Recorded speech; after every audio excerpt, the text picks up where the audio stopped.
doing well, dawg. You not from the city, I could tell, dawg. Did it by myself. What is the deal, beautiful people? It's your boy Ramon, Lifestyles Defined. Let's talk about the DJI Mavic Pro.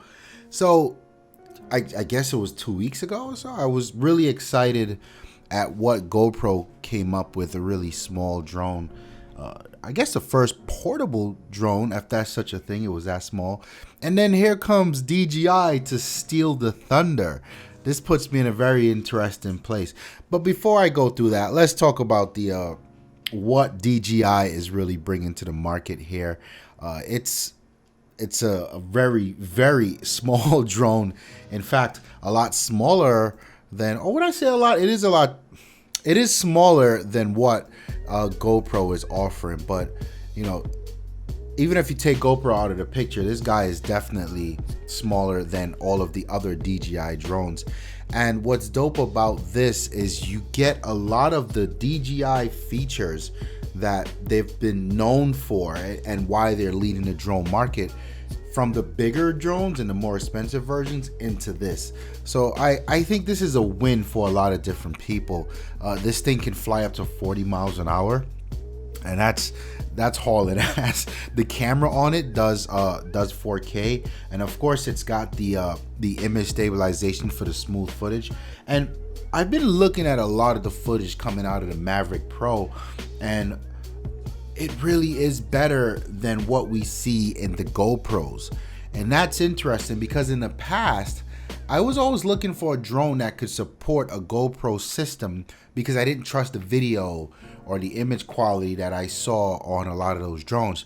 But here, DJI has been putting some work into their optics, and it really does show out. And it's got a lot of the dope obstacle avoidance stuff. What do they call it? Like after? No, it's not after track. That's something different. But it can sense. It's got sensors up on the bottom of it, and it knows like when you're flying too low, and it'll adjust. And it's got a lot of the return home features. So that's dope. Active track is where you can draw circles on the map or have it follow someone. You can tap the face or the subject and it'll follow that person, or you can have it do selfie mode by gestures, take selfies. So there's a lot of dope stuff in it. Of course, that GPS.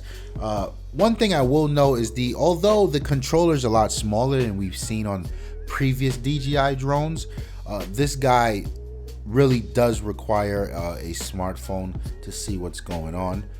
But there's it's a separate screen on the controller itself, so it gives a lot of information that you would want to know about the drone, such as battery life and whatnot.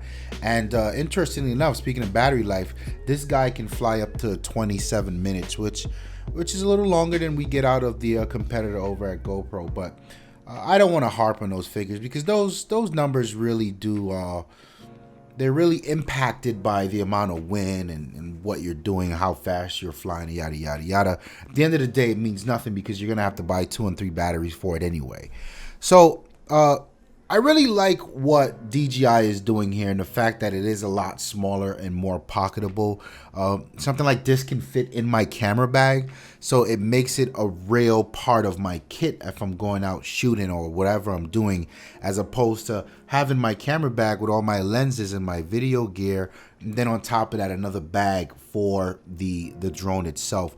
So I really do like this. It's a little more expensive. It's around $1,200. I think that's okay.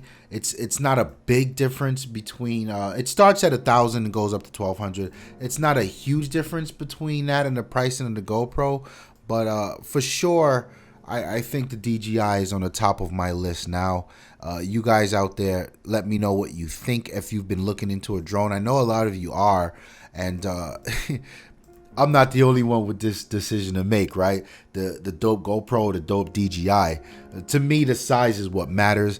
I haven't seen much about the GoPro that really puts it over the top in terms of why I should use the GoPro over the DJI, except for the fact that you already have a GoPro and you want to save some money there by buying the $800 version of that. That would be one thing. Or if you just trust the GoPro brand, nothing wrong with that. Let me know what you guys think in the comment section below.